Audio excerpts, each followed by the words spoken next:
আল্লাহ রাব্বুল আলামিন আমাদের সকলকে সৃষ্টি করার পর আমাদের জন্য ভালো এবং মন্দ উভয় পথ বাতলে দিয়েছেন।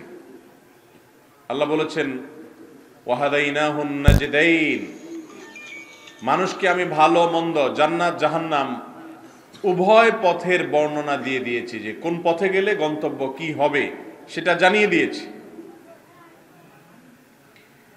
আর আল্লাহর সে কথাগুলো, আল্লাহর সে বাতানো পথে মানুষকে পরিচালিত হওয়ার সহজ করে দেওয়ার জন্য যুগে যুগে নবী রাসূল পাঠিয়েছেন।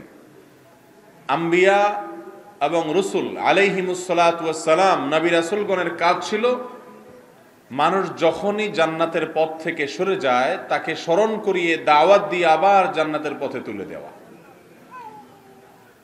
কিয়ামতের আগে আর কোন নবী বা রাসূল আসবেন? নবী রাসূলের সেই রেখে যাওয়া কাজ আঞ্জাম দিতে হবে সকল মুসলমানদের। বাল্লিগু আন্নি ওয়ালাউ আয়া, কেউ যদি একটি আয়াত, একটি হাদিস, আল্লাহর একটি আদেশ, একটি নিষেধও জানেন, সেটা অন্যের কাছে পৌঁছে দিতে হবে। এই ওয়াজ মাহফিলগুলো হতে হবে সেই উদ্দেশ্যে। এই মাহফিলটির একটা বিশেষ বৈশিষ্ট্য আছে, বিশেষ তাৎপর্য আছে, আর সেটা হলো এদেশে শত শত হাজারো যে মাহফিল হয়ে থাকে, সেই মাহফিলগুলোর মধ্যে এই মাহফিলটি সুন্নাহকে অনুসরণ করে করার চেষ্টা করা হয়েছে এমন একটা মাহফিল। কারণ এই মাহফিল রাত 12টা-1টা পর্যন্ত হবে না, গভীর রাত পর্যন্ত বা সারা রাত ধরে মাহফিল করা এটা সুন্নাহর শিক্ষা না। আমার নবী করিম সাল্লাল্লাহু আলাইহি সাল্লাম গভীর রাত পর্যন্ত জেগে থাকতেন না। দিনের আলোচনা এশার আগে শেষ করে এশা পড়ে শুয়ে যেতেন। যদি মাহফিলের শেষে এশার জামাত হয়, এরপর সবাই বাসায় যায়, সেটা হয় সবচেয়ে উত্তম এবং সবচেয়ে সুন্নাহসম্মত, এবং সেটা গভীর রাত পর্যন্ত হবে না। একটু আগে আমরা পাশেই আরেকটা প্রোগ্রাম করে আসছি, সেটা হয়েছে একেবারেই সুন্নতসম্মত। কারণ মাগরিব থেকে এশা পর্যন্ত আলোচনা, মাহফিল শেষ। গভীর রাত পর্যন্ত ওয়াজ শুনে যদি ফজর নামাজ পড়তে না পারেন, এই ওয়াজ শুনে কোনো ফায়দা হলো? কিন্তু বাস্তবতা হলো ওয়াজ শুনতে যত মজা লাগে ফজরের নামাজে এত মজা আমাদের লাগে না। কারণ ওয়াজে বক্তা সাহেব মায়ের পেঁচ দিয়ে কথা বলবে, হাসাবে, কান্দাবে, হ্যাঁ, শুনতে ভালোই লাগবে, মজাই লাগবে, রসের রসের কথা বলবে, মাঝে মধ্যে আবার গজল শোনাবে, ভালোই লাগে। কিন্তু ফজরের সময় কাঁথা কম্বল ফেলে মসজিদে যাওয়াটা বড় কষ্টের, ঠিক না? ঠিক। তো এই জন্য রাতভর ওয়াজ শোনা, শত শত মাহফিল শোনার চাইতে একদিন জামাতের সাথে, ইহতিমামের সাথে ফজর নামাজ পড়ার গুরুত্ব অনেক বেশি। কিন্তু এটা না মাহফিল কর্তৃপক্ষ বুঝেন, না আমাদের সম্মানিত শ্রোতা ভাইরা বোঝেন। ভাই, ওয়াজ শুনে আমল করার জন্য, সে আমলও যদি নষ্ট হয়ে যায় তে ওয়াজ দিয়ে কি হবে? এত মাহফিল কিন্তু পরিবর্তন নাই। এর একটা কারণ এটাও যে সুন্নাহসম্মত উপায়ে মাহফিল হয় না। আলহামদুলিল্লাহ, এই একটা মাহফিল পেলাম যেটা গভীর রাত পর্যন্ত হবে না। পোস্টারে লিখে দিয়েছেন যারা ওয়াজ মাহফিল করতে চান তারা এটা আমল করতে পারেন, এবং বিষয় ঠিক করে দিয়েছেন। আল্লাহ রাব্বুল আলামিন আমাদের ভাইদের নিয়তে বরকত দান করুন, আমরা দোয়া করি আমিন। মুহতারাম হাজরিন, নবী করিম সাল্লাল্লাহু আলাইহি সাল্লামের হাদিসের বিশাল ভান্ডার থেকে দুটি হাদিসের অংশ আমি তেলাওয়াত করেছি, পাঠ করেছি। আর সেই অংশকে সামনে রেখে, সে হাদিসকে সামনে রেখে খুব অল্প সময় কিছু কথা বলবো, এরপর আপনাদের করা প্রশ্নগুলোর উত্তর দেওয়ার চেষ্টা করবো ইনশাআল্লাহ বিইذনিল্লাহ। আল্লাহ রাব্বুল আলামিন আমাদেরকে যে জীবন দিয়েছেন, জন্ম থেকে মৃত্যু পর্যন্ত, এই পুরো জীবনের মধ্যে সবচেয়ে মূল্যবান দামি সময়টা হলো যৌবনকাল। সবচেয়ে মূল্যবান সময় কোনটা? যৌবনকাল। শিশু বা কৈশোরকাল এটা তো হিসাবই হবে না আল্লাহর কাছে, হিসাবের খাতাই খুলবে না বালেগ হওয়ার আগ পর্যন্ত। আর বৃদ্ধ বয়সে যদি পৌঁছে যায় কেউ, সে বয়সের ইবাদতেরও বিশেষ কোনো গুরুত্ব আল্লাহর কাছে নাই। কারণ যখন মানুষের অপরাধ করার ক্ষমতা থাকে অপরাধ করার তাড়না থাকে, প্রেরণা থাকে, পাপের পথে যাওয়ার সমূহ আহ্বান থাকে, সেইগুলোকে ডিনাই করে, সেইগুলোকে অ্যাভয়েড করে, সেইগুলো থেকে নিজেকে বাঁচিয়ে রাখাটা, এটাই হলো ইবাদতের মূল প্রাণ, যেটা একমাত্র সম্ভব তারুণ্যে এবং যৌবন বয়সে। বৃদ্ধ মানুষ বেচারা চাকরি বাকরি শেষ, রিটায়ারমেন্টে চলে গেছেন, ব্যবসা বাণিজ্য এখন ছেলেদেরকে বুঝাই দিছেন, এখন তার আর মাপে কম দেওয়ার সুযোগও নাই। হারাম উপার্জন করা, দুর্নীতি করা, ঘুষ খাওয়া, এগুলার সুযোগও, সুদের কারবারের সুযোগও নাই। আর বয়স বেশি হয়ে গেলে নজরের গুনাহ করারও সুযোগ নাই। প্রায় বেশিরভাগ গুনাহ এবং পাপের কাজ করার সুযোগই নেই। এখন শেষ বয়সটা এসে আল্লাহকে বলে দিলেন, আল্লাহ এবার পুরাটা আপনাকে আমি দিয়ে দিলাম। আমার জীবনের মূল্যবান যে সময়টা, এটা দিলাম শয়তানকে, ইবলিসকে। ইবলিস যেদিকে আমার গাড় ঘুরাইছে সেদিক গেছি। আর যখন আমার জীবনের মূল্যবান সময়টা শেষ, এখন যেটা আছে এটা হলো রিজেক্টেড লাইফ। এই জীবনের কোনো মূল্য কারোর কাছে নাই, সরকারের কাছেও নাই, কোনো চাকরি দিবে না, ছেলেদের কাছেও নাই। বলে মুরব্বী এত কথা বলে কেন? এলাকা মানুষও বলে না, আমরা বয়স হয়ে গেছে, ওনার কথা থাক। কেউ যখন মূল্য দেয় না, সেই রিজেক্টেড আর বাতিল লাইফটা এনে আল্লাহকে দিয়ে বলছেন, আল্লাহ এবার আমি একেবারে তসবিনিয়া বসে গেলাম, মসজিদে আর বাইর হব না। এটা কি ইবাদতের সঠিক পদ্ধতি? ভাইরা আমার, আল্লাহ রাব্বুল আলামিন বলেছেন, ইগতানিম খামসান ক্বাবলা খামস। তোমার জীবনে 5টি পরিস্থিতি আসার আগে আগে 5টি মূল্যবান নেয়ামত আছে, সেটার কদর করো, সেটার মূল্যায়ন করো। তার 1 নম্বর হলো শাবাবাকা ক্বাবলা হারামিক। তোমার বার্ধক্য এক সময় আসবে, যদি হায়াত থাকে, এক সময় বুড়ো তুমি হবে। তার আগে তোমার যৌবন এবং তারুণ্যকে কদর করো, যৌবনকে মূল্যায়ন করো, এই বয়সটাকে কাজে লাগাও, কারণ এক সময় এটা থাকবে না, বার্ধক্য চলে আসবে। ওয়াসিহহাতাকা ক্বাবলা সাকামিক। এখন সুস্থ আছো, সারা জীবন সুস্থ থাকবা না, এক সময় নানান রোগ বালাই হয়ে যাবে, বড় বড় রোগ হয়ে যেতে পারে। সেই রোগ আসার আগে এই যে সুস্থ আছো, এই সময়টাকে কদর করে আল্লাহর ইবাদতে কাজে লাগাও, ভালো কাজ করো। এক সময় চাইলেও পারবা না, সুযোগ আসবে না। ওয়াগিনাকা ক্বাবলা ফাকারিক। আল্লাহ তাআলা এখন 2-4 পয়সা দিয়েছেন, এক সময় হতে পারে এত কষ্ট হবে যেমনটি রোহিঙ্গাদের হচ্ছে। দেশে হয়তো অনেক কিছু ছিল, ঘর বাড়ি, দালান কোঠা, ব্যবসা বাণিজ্য, সব কিছু ফেলে রেখে চলে আসতে হয়েছে বাংলাদেশ, বিতাড়িত হয়েছে মাতৃভূমি থেকে। এখন উদ্বাস্তু শরণার্থী হিসেবে তেরপালের নিচে জীবন কাটিয়ে দিচ্ছে বড় বড় কলেজের প্রফেসর, বড় বড় ব্যবসায়ী, কোটিপতি, সংসদ সদস্য, বহু লোক আছে রোহিঙ্গা ক্যাম্পে, আছে না নেই? কিন্তু তার দেশে যখন ছিল, যখন মোটামুটি ছেলে মেয়েকে নিয়ে আয়েশ আরামে চলছিল, হয়তো কখনো কল্পনাও করে নাই যে বাকি জীবন ছোট একটা তেরপালের নিচে বাচ্চাদেরকে নিয়ে কাটাতে হবে। এই জন্য নবীজি বলেছেন, ওয়াগিনাকা ক্বাবলা ফাকারিক। তোমার জীবনে কখনো অভাব আসতে পারে, দুঃসময় আসতে পারে, সুসময় আল্লাহর ইবাদত করে নাও, তখন চাইলে আর পারবা না। ওয়া ফারাগাকা ক্বাবলা শুগুলিক। ও যুবক ভাই, বিশেষ করে আমাদের জন্য এখন অনেক সময় আছে হাতে, ফ্রি, ফুল টাইম আপনার হাতে। এই ব্যস্ত টাইম কাটানোর জন্য ফেসবুকে, ইউটিউবে নানান কাজে নিজেকে ব্যস্ত করে রাখছে। টাইম পাসের জন্য বন্ধু বান্ধবকে নিয়ে ঘন্টাকে ঘন্টা, রাতকে রাত আড্ডা দিচ্ছেন, কারণ বিশেষ ব্যস্ততা নাই। এই জীবন থাকবে না, এক সময় ব্যস্ত হয়ে পড়বেন। তো সেই ব্যস্ততার ভয়াল পরিস্থিতি আসার আগে আল্লাহ যে অবসর সময় দিয়েছেন এটাকে কাজে লাগান, এটা দিয়ে প্রোডাক্টিভ কিছু করেন, এটা দিয়ে এমন কিছু করেন যেটাতে আপনার আখিরাত বিনির্মাণ হতে পারে, দুনিয়া বিনির্মাণ হতে পারে। সৃষ্টিশীল কিছু করেন, প্রোডাক্টিভ কিছু করেন।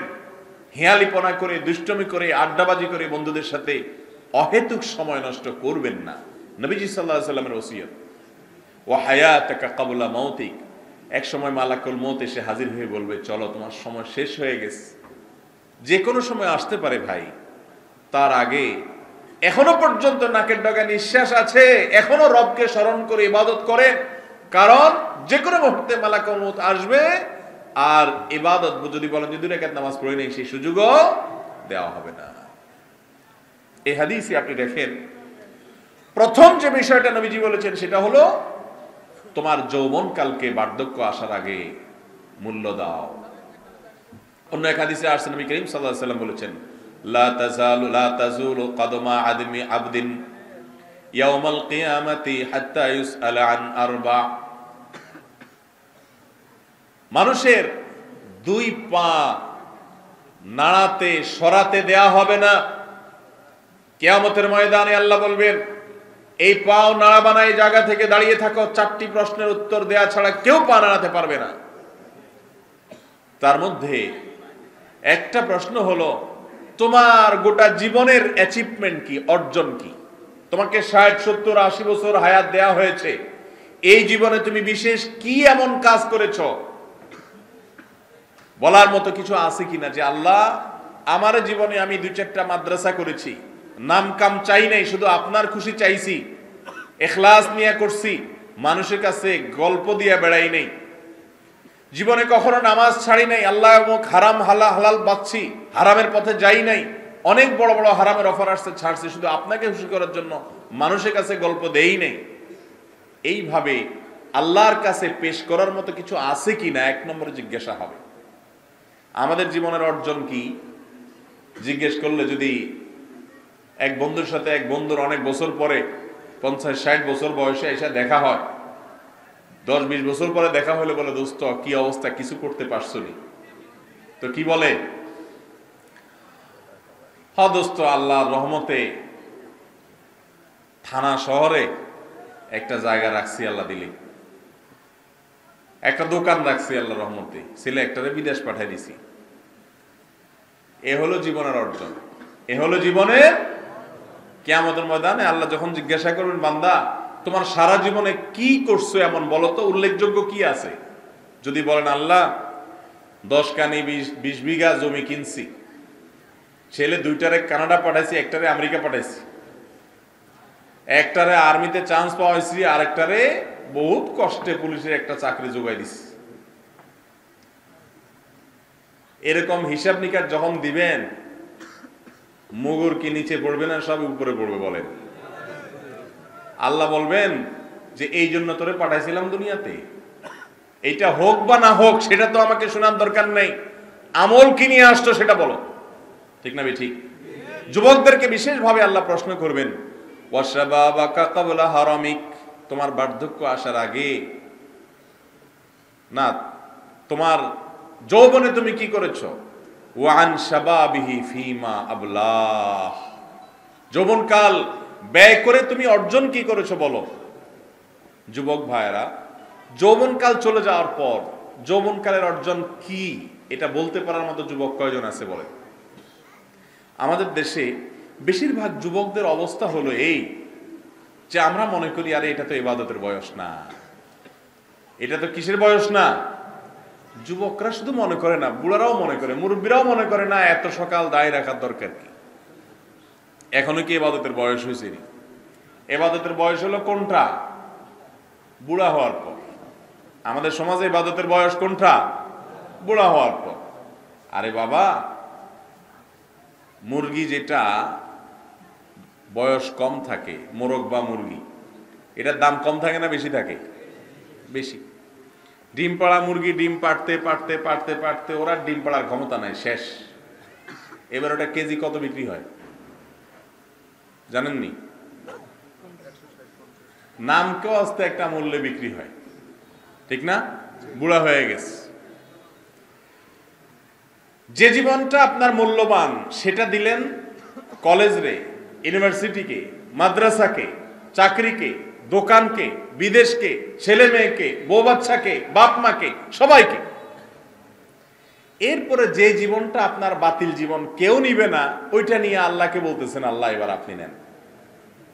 কি বলেন, আল্লাহ অনেক খুশি হবে? যারা যৌবন বয়সে ইবাদত করতে পারেন নাই, এখন আল্লাহ বার্ধক্যে আনছেন, সেই মুরব্বীরা আবার নিরাশ হবেন না। লজ্জিত হয়ে, অনুতপ্ত হয়ে আপনার পেছনের জন্য আপনি যদি আল্লাহর কাছে মাফ চান, আল্লাহ আরহামুর রাহিমিন, তিনি চাইলে আপনার যৌবনের ত্রুটি মাফ করে এখনকারটা অ্যাকসেপ্ট করতে পারেন এবং করবেন ইনশাআল্লাহ। কিন্তু যারা যুবক, তারা যদি ঠান্ডা মাথায় বসে বসে চিন্তা করে যে মাথা খারাপ, এই হুজুরের কথা শুনে দায় রেখে দিন, সব আকামের রাস্তা বন্ধ হয়ে যাবে। দায় রেখে কেমনে সিনেমা হলে ঢুকবে, দায় রেখে কেমনে মেয়েদের শীষ দিবে, দায় রেখে কেমনে আকাম কুকাম করবে। এই জন্য যুবকরা অনেকে ইবাদত করে না। আমাদের দেশে সারা জীবন আকাম কুকাম করার পর বার্ধক্য বয়সে ইবাদত বন্দেগী করতে এসে এমন ইবাদত করে, অনেক সময় অনেক মুরব্বী আছে মসজিদ থেকে ঠেলেও বাইর করুন না। ঠিক না বে ঠিক? কারণ মুরব্বী বেচারা যাবে কই? বাড়িতে গেলে ছেলে ব্যস্ত, মেয়ে ব্যস্ত তার বাচ্চাদেরকে নিয়ে, বুড়ি হয়তো দুনিয়াতে চলে গেছে, বন্ধু বান্ধব মরে সাফ হয়ে গেছে, বেচারা যাবে কই? মসজিদ আর বাইরে হইতে চায়। সন্দেহ নাই বার্ধক্যের ইবাদতও আল্লাহর কাছে প্রিয়। মুরব্বীরা আবার নারাজ হবেন না বা নিরাশ হবেন না, কিন্তু আল্লাহর কাছে বেশি প্রিয় কোন ইবাদত? যৌবনকালের ইবাদত। যুবক ভাইয়েরা, গোটা পৃথিবীতে শয়তানের যত জাল আছে, শয়তানের যত চক্রান্ত আছে, তার সবচেয়ে বেশি এফোর্ট ব্যবহার করা হয়, সবচেয়ে বেশি শয়তানের শ্রম ব্যবহার করা হয় যুবকদের শিকার করবার জন্য। হাজারো বৃদ্ধ শয়তানের টার্গেট না, শয়তানের টার্গেট কারা ভাই? যুবকরা। এই জন্য দেখবেন যুবকদের নষ্ট করার জন্য যত আয়োজন আছে, সে আয়োজন সমাজের সকল স্তরে সব জায়গায় রাখা আছে। এবং যুবকদেরকে নষ্ট করার জন্য সবচেয়ে বড় অস্ত্র হলো যৌবনে যৌনতা সংশ্লিষ্ট অপরাধের সাথে যুবককে লাগাই দেওয়া। এই অপরাধটা হলো যুবকদের জন্য সবচাইতে বিষের মতো ভয়ঙ্কর, ক্যান্সারের মতো। শয়তান এই জিনিসটা সবচাইতে বেশি সৃষ্টি করে। এই জন্য দেখবেন নারীকে এমন ভাবে উপস্থাপন করা হয়, যেভাবে উপস্থাপন করলে নারীকে পণ্যে পরিণত করা হয়। অন্য 10টা আইটেম যেগুলো বাজারে কেনা বেচা হয়, নারীকে সেভাবে উপস্থাপন করা হয়। উদ্দেশ্য সকল পুরুষ, বিশেষ করে যুবকরা। ঠিক না বে ঠিক? ভাইরা আমার, যৌবনকালে যারা নিজের চরিত্রকে ধ্বংস করেন, বিবাহের আগে যারা যৌনতা সংশ্লিষ্ট অপরাধে জড়িয়ে পড়েন, ভালো করে শুনে রাখবেন, বৈবাহিক জীবনের শান্তি আল্লাহ তাদের জন্য হারাম করে দেন। আল্লাহ তাআলা কি করে দেন? হারাম করে দেন। বিবাহের আগে প্রেম ভালোবাসার ট্রেনিং যারা দেয়, এই যে নায়ক নায়িকা, বিভিন্ন রকমের অ্যাক্টররা, এরা সারাদিন অভিনয় করে আপনাদেরকে শিখায়। কি শিখায়? প্রেম শিখায়। কি প্রেম শিখায়? প্রেম শিখায় যে প্রেমের জন্য জীবন দিয়ে ফেলতে হবে। কি ফেলতে হবে? জীবন দিয়ে ফেলতে হবে। বাপ মা নারাজ, সমাজ মানে না, মুরব্বীরা বাধা দেয়, বাধা দেখ, তুমি হেতার হাত ধরে চলে যাও, মায়ের খাও, পিঠা খাও, ভূত হয়ে যাও, তারপরও হেতার কথাই বলো। এগুলো না শিখায়? নাটক, সিনেমা, নোবেল, উপন্যাস যা আছে সবগুলোর মূল কথা হলো তুমি প্রেম করতে করতে জীবন একেবারে পুরাটা শহীদ হয়ে যাও, শেষ করে ফেলো, শয়তানের রাস্তায় শহীদ হয়ে যাও। নাম দিছে ভালোবাসা, নাম হয়েছে কি? ভালোবাসা। এরা ভালোবাসা শিখায় এবং ভালোবাসার যে শিক্ষক, হ্যাঁ, প্রেম, ভক্তি, ভালোবাসা, মোহব্বতের যে শিক্ষক, এই শিক্ষক হলো কারা?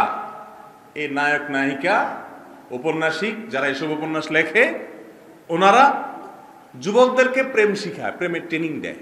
ঠিক না? শিষ্যের কি অবস্থা হবে ওস্তাদ দেখলে বোঝা যায়। ঠিক না? এবার আসেন ওস্তাদের হাল একটু দেখি কি হাল।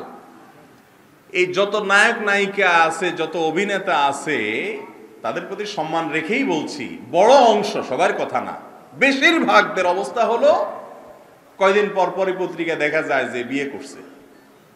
শুধু বিয়ে করছে না, বিয়ের নম্বর সহ উল্লেখ থাকে, এত নম্বর বিয়ে হয়েছে। ঠিক না ভাই? ঠিক। এক একটা বিয়েতে কোটি কোটি টাকা খরচ করে বিশাল জাঁকজমকপূর্ণ বিয়ে হয়, কয়দিন পরে দেখা যায় ভেঙে যায়, আরেকটা করে, তাই না? এত ভালোবাসাবাসি আপনি শিখাইলেন, আর আপনি নিজেই 2 দিন পর পর দেখা যায় ভালোবাসা ভেঙে যায়। এটা কি আসল ভালোবাসা না 2 নম্বর?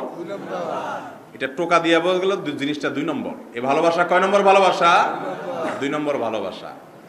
আর আমি সব সময় বলি, যারা একটু বয়সে মুরব্বী আছেন, চাচা মিয়ারা আছেন, একটু খোঁজ খবর নেন তো, চাচির সাথে চাচার সম্পর্কটা, ওই যে কি গুলো জানি আঠা আছে না, সুপার গুলোর চাইতে বেশি চাচার সাথে চাচির সম্পর্কটা বসে গেছে। আপনি কেরাম দিটাই নাও, সম্পর্ক ভাঙতে পারবেন না। ঠিক বলছি না ভুল বলছি? কিন্তু এই সমস্ত ওই আপনাদের মতো এই সমস্ত ইটিশ পিটিশ মার্কা প্রেম প্রীতি আর এই সমস্ত অবৈধ সম্পর্ক আর আল্লাহর আরশ কাঁপানো হারাম কাজ তারা কখনো করেন নাই। যৌবনকালটাকে ধরে রাখছেন, ভালোবাসার সময় আসবে, বৈধ জায়গা আসবে, সে জায়গায় মন ঢেলে ভালোবেসেন, সেই ভালোবাসা হবে আসল ভালোবাসা, আর বাকিগুলো হবে নকল, ভেজাল। ভেজাল জিনিস কি বেশি দিন টিকে ভাই? যত বিবাহ বহির্ভূত প্রেম আছে এগুলো সব মেড ইন চায়না। এগুলো সব কি রে ভাই? Made in China. আর বিবাহ এর পরে যে প্রেম হয় স্বামীর সাথে স্ত্রীর, সেটা হলো মেড ইন জান্নাত। সেটা কোথাকার তৈরি ভাই? জান্নাতের তৈরি। শুরু হয়েছে আদম হাওয়া আলাইহিস সালাতু ওয়াস সালামকে দিয়ে। ঠিক না ভাই? ঠিক। ও ভাই, এই জন্য প্রেম ভালোবাসার যত গান আছে, গান কাজী ইব্রাহিম সাহেব বলতেন প্রায় যে ভালোবাসার প্রেমের যত গান আছে শুনবেন। এই গানগুলা সবগুলা দেখবেন কথা প্রায় ঘুরে ফিরে কাছাকাছি। কি? জ্বলে গেলাম রে, মরে গেলাম রে, আমি শেষ হয়ে যাবে, মরে যাব, বাঁচাতে পারবে না কেউ, তুই আসলে ধ্বংস হয়ে যাবি। ঠিক না ভাই? ঠিক। ওই কপাল পোড়া হারাম পথে যখন পা দেয়, অবৈধ জায়গায় যখন শান্তি খোঁজার চেষ্টা করে, সুখ খোঁজার চেষ্টা করে, প্রথম একটু ভালো লাগে, এরপরে আস্তে আস্তে আসলে জ্বালা পোড়া শুরু হয়। ঠিক না ভাই? ঠিক। এবং এই জ্বালা পোড়া তাদের জীবনকে জীবন্ত জাহান্নামে পরিণত করে দেয়।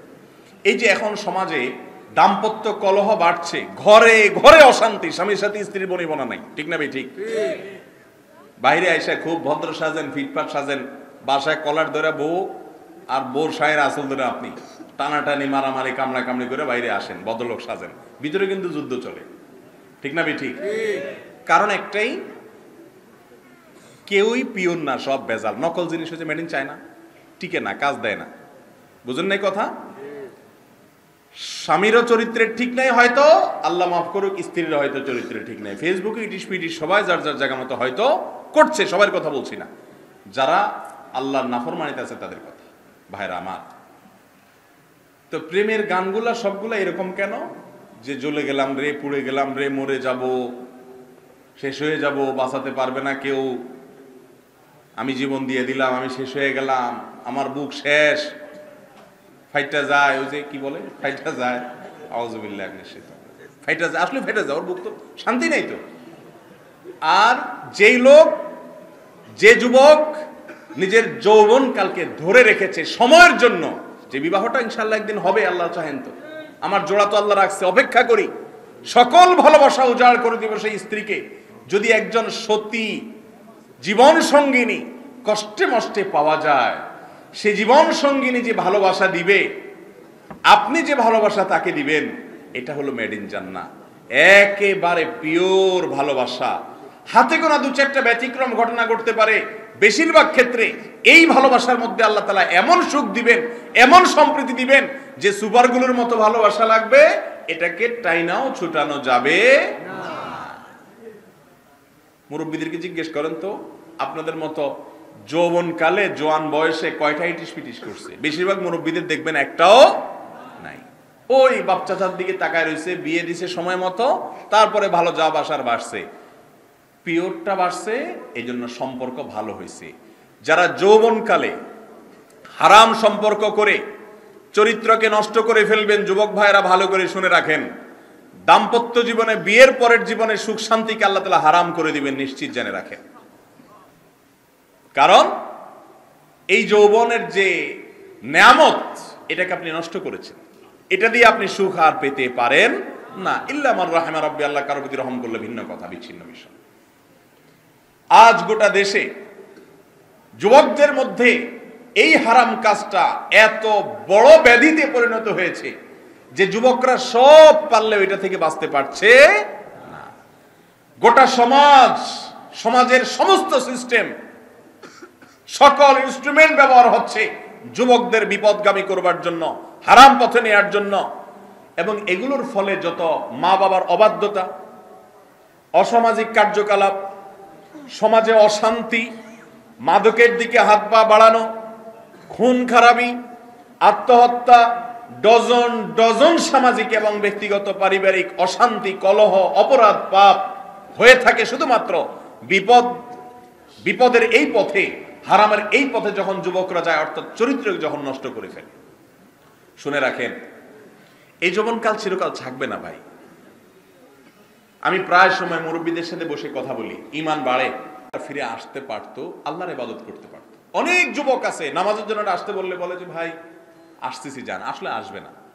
সে চিন্তা করে রাখছে যে বয়স ভার হয়ে গেলে, বুড়া হয়ে গেলে তখন যায় সারাদিন নামাজ পড়বো।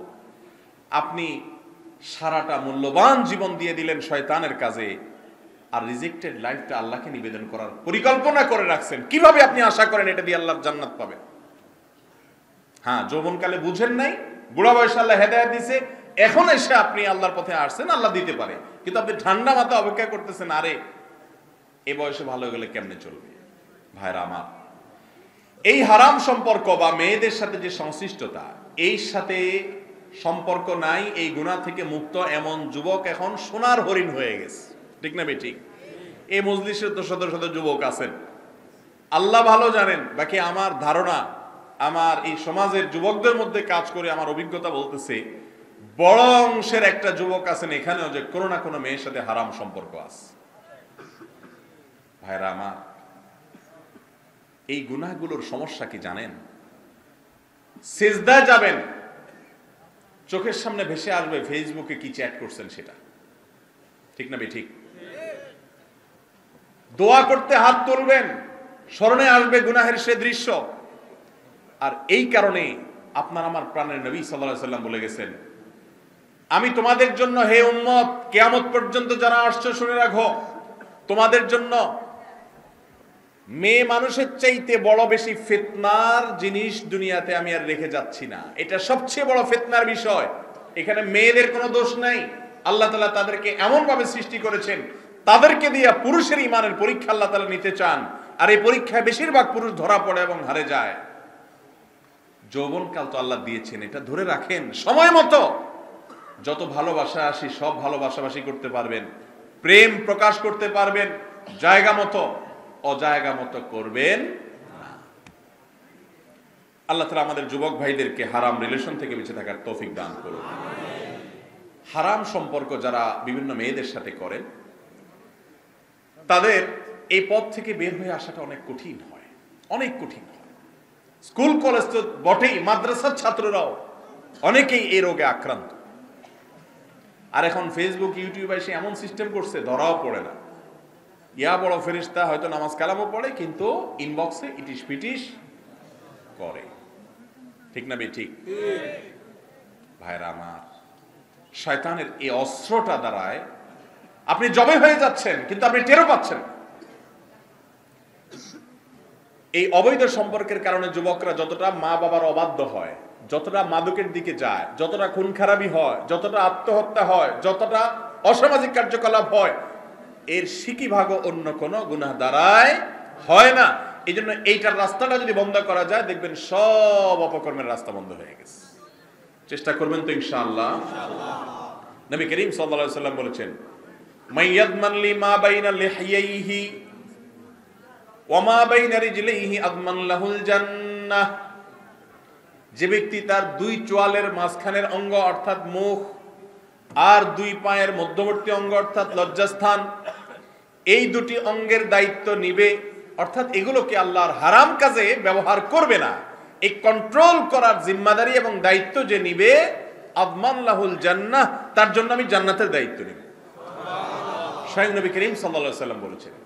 যুবক ভাইরা, আরশের নিচে আল্লাহ রাব্বুল আলামিন ভিআইপি প্যান্ডেলে কিছু লোককে ছায়া দিবেন কিয়ামতের সেই দিনে, যেদিন মাথার খুব কাছাকাছি সূর্য থাকবে, আমল ইবাদত করছে, হয়তো জান্নাতেও যাবে, কিন্তু কিয়ামতের আযাব থেকে রক্ষা নাই, ভয়ঙ্কর আযাবে জর্জরিত হতে থাকবে, চিৎকার করবে, আল্লাহ হিসাব নেন, প্রয়োজনে জাহান্নামে দেন, কিন্তু হিসাব নেন।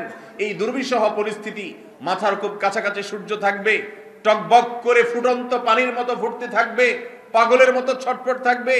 ওই সময়টাতে আল্লাহ তাআলা 7 শ্রেণীর মানুষকে আল্লাহর আরশের ছায়ায় ভিআইপি হিসেবে ওখানে রাখবেন। তারা টেরি পাবে না কি হচ্ছে। এই 7 শ্রেণীর মানুষের মধ্যে এক শ্রেণীর মানুষ হলো যুবকরা, যাদের যৌবনকালে হারামকে না করার মতো ঈমানী শক্তি তাদের মধ্যে ছিল। ও যুবক ভাই, যৌবনকাল চলে যাবে, থাকবে না। হারাম কাজ করলেও যৌবনকাল শেষ হবে, না করলেও শেষ হবে। সব যুবক তারা হারাম সম্পর্ক করছে, গার্লফ্রেন্ড রাখছে। আপনি হারামকে না করেন, আপনার রব নিষেধ করেছেন, সেজন্য হারাম করেছেন। ইনশাআল্লাহ বিইذنিল্লাহ নিশ্চিত থাকেন, দুনিয়ার জীবনে যারা অবৈধ প্রেম করে যতটুকু সুখ ভোগ করছে, আল্লাহর কসম করে বলি, অবৈধ প্রেমকে যদি না করতে পারেন, তার চেয়ে বেশি সুখ আল্লাহ তাআলা আপনাকে দিবেন। হারামে নগদ আরাম হয়, স্থায়ী ব্যারাম হয়। নগদ আরাম হয়, স্থায়ী ব্যারাম হয়। চুলকানির মতো, যখন চুলকানি উঠে, চুলকাইতে কিন্তু মজা লাগে। চুলকানি যখন উঠে তখন চুলকাইতে কি লাগে? অনেক মজা লাগে।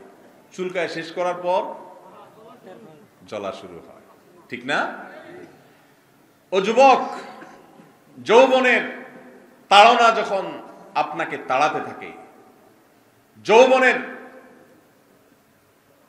উদ্যম চাহিদা এবং আগ্রহ যখন আপনাকে হারামের দিকে পরিচালিত হতে প্ররোচিত করে, ওই টাইমটাতে যদি আপনি অপকর্মের পথে, হারামের পথে পা বাড়ান, তাহলে একটু আরাম লাগে, চুলকাতে যেরকম আরাম লাগে, কিন্তু এর পরক্ষণেই ব্যারাম শুরু হয়, অশান্তি শুরু হয়, নগদ অশান্তি।